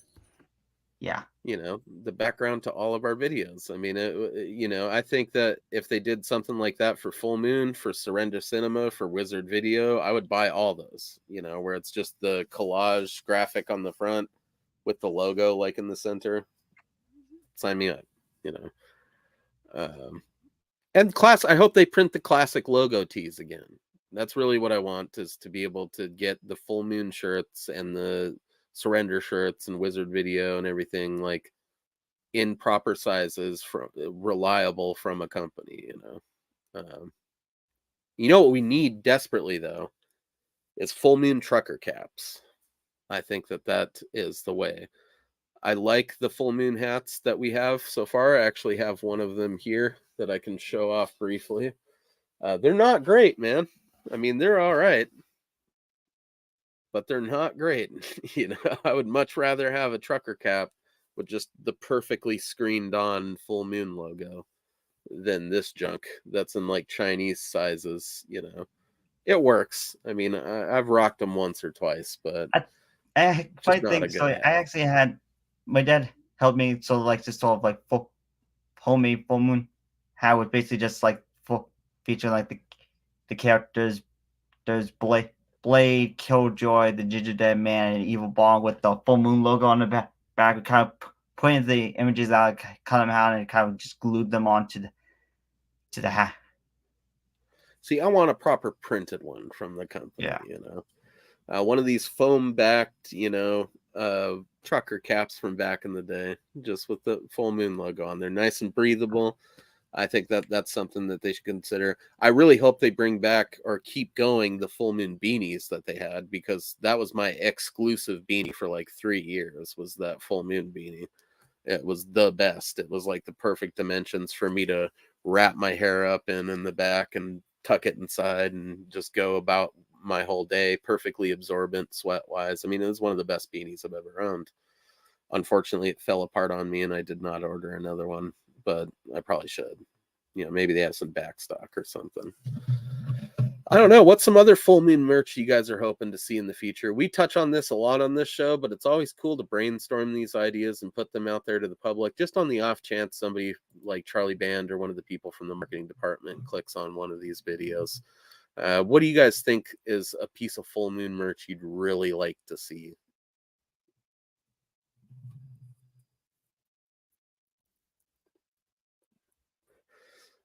In terms of something simple like apparel, I'll lead the pack right now and say like a nicely made pullover hoodie with just the Full Moon logo on it would be something I'd be into hard. I'd pay $55 for that. Yeah, I think like what some of my ideas, like one of which is like the like little character pins of some of the characters, like say like they make like a pin of Blade. Are you talking like enamel pins? Yeah, you know? Enamel pins. Those would be cool. That would be cool. Back to the push button ones too. You know? Yeah. Like the little classic circular ones. All of it. Pins galore. Actually, they did come out with pins Full Moon a while back, like little tiny 3-inch pins. I have those sets. I haven't put away somewhere. And they came out with enamel pins of the puppets in a Ghoul House company. I have those. Yeah. Full Moon should come out with their own official enamel pins. That'd be awesome. Yes, and I would like to see them come out with like a pair of sweatpants with the Full Moon logo on them. But I don't know if that'll ever happen. It would be cool. If they're printing clothes, then they could easily do a pair of sweatpants.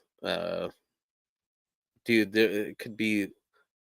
You could design a sick pair of Full Moon sweatpants, actually, where kind of like the beanie, where it's like subtly Full Moon branded, but then you have like something down the side of one of the legs that makes it a little more obvious, like the hoodie has the logo on it. And I don't know. There's a cool way you could do that.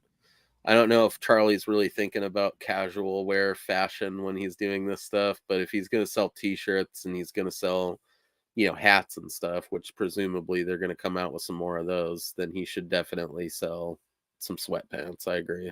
I think that's a cool idea. Maybe like not a tote bag, but like a backpack might be kind of cool too. Something you could put all your pins on, Yeah. I was just kind of thinking like maybe like more like little coffee mugs. I know like they did one for Head of the Fair. That would be sick. Or pint glasses. Yeah, pint glasses. That's something I know me and Mikey would be interested in. Some full Yes, moon pint glasses. that's what I like to have, a full moon beer glass with my Bud Light in it. Yes, that'd be awesome. Fucking A, and unfortunately at this point our only option is getting that done by like a private company. So yeah, full moon pint glasses, full moon tumblers, I'd fuck with that. They've done shot glasses in the past for I think Haunted Casino or something. Yes, Haunted Casino. I have my here as a matter of fact. Speaking of Haunted Casino, maybe like a little full moon or Puppet Master playing cards. Yes. That's true. That's true. Yeah, like they have some like Zippo lighters, yeah, playing cards. Like for mine, like the playing cards, Puppet Master, like Blade as the king, Angel as the queen, Jester as obviously the Joker card. Yeah, I mean, they put out a whole line of stuff like that. I think I remember what you're talking about as well, Mason. I mean, it's something. The problem with Full Moon is they don't keep stuff like this going. With this new merch company, they have the ability to put something in print that sells, like a Puppet Master pint glass or something like that, and keep it in production. Unless I'm mistaken about this whole arrangement here, but yeah, all this Haunted Casino stuff we should have really gotten with a lot of the other stuff. I mean, how many of us dorks would play constant cards with a fucking set of Puppet Master cards, or whatever, just full moon like playing cards in general. I think it'd become a staple of just about every horror fan game night, is something involving that shit. So hopefully on the merch end, Full Moon's able to set a precedent here and kind of stick with it and start giving us a lot of this cool stuff. And dudes like us, are good places for feedback on that kind of shit. I mean, one of the things I hope they really keep up is the fucking lunch boxes, man. Have they announced any new lunch boxes? Not that I know. Recently. See, that's whack. They should be rolling those things out.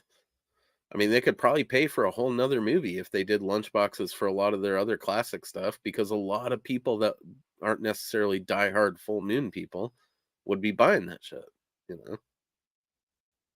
What lunchboxes have we got so far?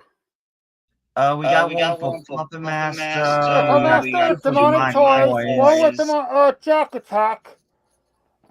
Trancers, Evil Bong, and Subspecies. Subspecies, right. I have them all. Yeah, me too. I do not. In fact, hold on. I just have Subspecies and Demonic Toys, unfortunately. Yeah.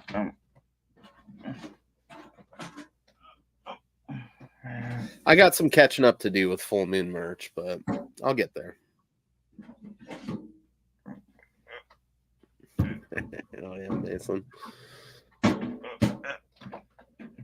What do you guys think about the soundtrack end of things? I mean, I haven't looked at their merch site recently, and you guys might not have for a while, but what have they got in the way of soundtracks over there? Well, Demonic Toys, Meridian, Subspecies, Pit and the Pendulum. So same shit that they had before, basically. Yeah, that's basically Horse Bear Channels with Blue Oyster Cult. That's a real good one. Yeah, probably their best in terms of listenability, because it's just a random mix of awesome shit. Yeah, I've got all those. Good. Mason? Oh, I was going to say, like, we're talking about one of the launch boxes. This is actually like the first one I got, the Demonic Toys one, and as you see here, this is actually like the prototype version I got, like when I got one of the big mystery boxes. Is Yeah, I got that same thing. I got the Puppet Master one with the sticker on it. Yeah. Yeah, I found So that pretty fucking cool, dude. Mine does not have that. I did not get it as quick as you guys. I got that one and I got the Subspecies one. They're still available, right? I think, as a matter of fact, I won those first two Tin Toad lunchboxes, Subspecies and Demonic Toys, and that trivia question in the Full Moon Universe when Trolls fans first started doing that. Yes, I won those too. I had those videos on YouTube. I think I remember that actually. You winning one of them, because of course you did. I'm not quick on the draw on that with Full Moon. The only thing I've ever participated in was one of those Golden Moon contests, and that was fucking cool. I would love to do one of those again. I wish Full Moon would do Those that. were called the ganja versions of those movies. We had to find the Golden Moons. We did that with Head of the Family and Ginger Damien versus Evil Bong. Because I remember I found all 5 of the Golden Moons, and I wanted the 2 statues of Ginger Damien and Evil Bong, and I wanted a poster of Head of the Family.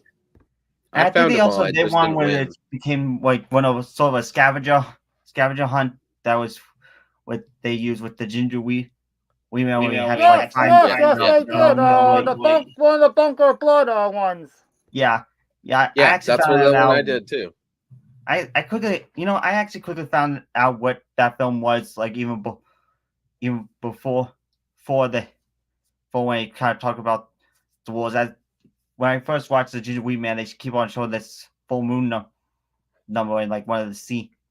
I was kind of, and I was all like what is that for? And then the rule of content came up. I kind of looked at the catalog, and I figured out it was one of the Bunker of Blood ones. So I kind of came in pretty late since I had school going on when I might have been the only one of us actually smoking weed while doing that, and I felt pretty good about myself actually having found all the moons, you know.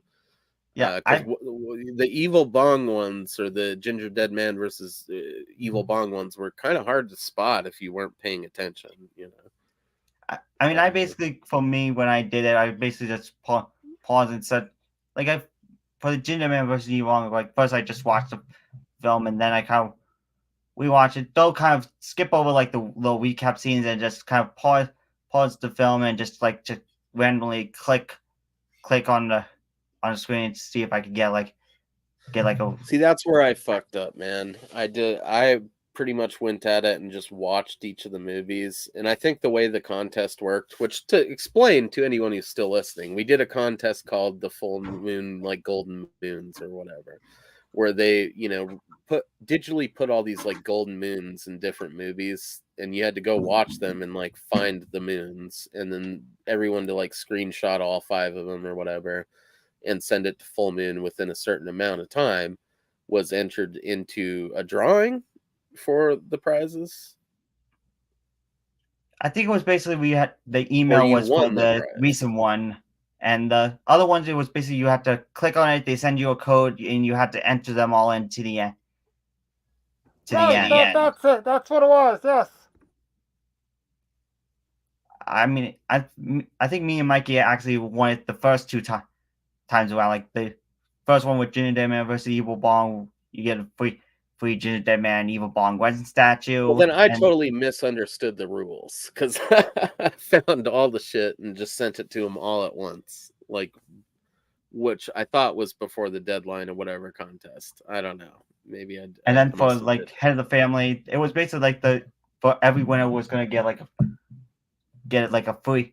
free Head of the Family signed print poster, but they randomly select one to get like the resin statues of Myron and Georgina from the soon to be made by the Head of Family. I think we did a different contest then, maybe.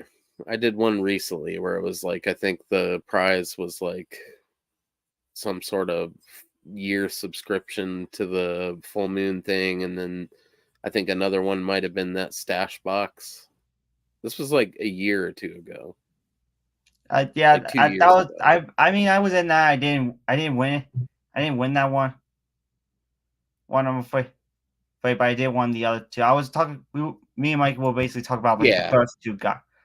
Yeah, same principle. You guys just did an earlier version of the contest. I did the most recent one where it was like find all 5 of them before a certain time and then send it to Full Moon, and they would enter you in to like win the stash box or whatever. Yeah, I mean, I And entered I that think I too. missed the deadline anyways because I was actually watching the whole movies, so I wasn't skipping through them to find the moons. I didn't know that you could do that. Yeah. I mean, I entered that one too. I think like you didn't say like me and Mikey will actually we actually did those first two contests. So I didn't you also did the recent one with the Bunker of Blood, Mikey? Yes, I did that one too. Yes, I fell on the moons, but I didn't win. Yeah, me neither. I never had good contest luck, you know. I'm always one of those guys that enthusiastically participates because, again, I loved the scavenger hunt of finding the moons in the movies. It was a privilege just to do that. Like, even not winning anything, that's fine. Going through old movies of a company that I've watched and, like, being able to enjoy them again while looking for a hidden clue is just cool. I think more people with streaming ability should do stuff like that. I'm honestly surprised that's one of those Full Moon promotional things that hasn't been ripped off by like Hollywood, you know. Can you imagine if there was like some Marvel, sweepstakes where everyone was looking for hidden clues in the like a Where's Waldo through the Marvel Cinematic Universe to win some crazy prize? How insane would that be? Like maybe someone like spot every Stan Lee cameo throughout the MCU. Yeah, but they start hiding him in weird places throughout the Yeah. movie, like digitally. So he's in every movie like multiple times, Yeah. That'd be sick. So yeah, I guess I don't know. This kind of closes out our episode tonight. I think we did a good job, boys. I think we covered this movie. I think we had a good time. I mean, another episode of Nocturnal Emissions in the bag. What do you guys think? Yes, I think we did very good. Yeah, Awesome. it was a pretty good episode. Indeed. So look forward to us next Sunday where we're going to be talking about those transfer movies like we said. And then after that, we got Bad Channels, we got Demonic Toys, we got Dr. Mordred, and we got Netherworld closing out our first batch of films for this in terms of the classic run that we've been trying to get closed out for a while now. Rescheduling happens, but we've been keeping Nocturnal Emissions coming out to you guys as often as possible for several weeks now. I'm feeling good about this. Tonight might possibly be one of my favorite nights that we've had because it was just such a good movie to talk about. If you've not seen Subspecies, I don't know why you would still be listening to this podcast, but get out there and watch it. And if you have seen it, show it to a friend. For God's sakes, get them involved in this so that we can have more people watching the show, talking about these movies, and enjoying the fine works of Charlie Band. As always, I've been Mosley. You guys have been a bunch of sexy beasts. This has been another episode of Nocturnal Emissions, baby. Say goodnight to the people, boys. Good night. Good night.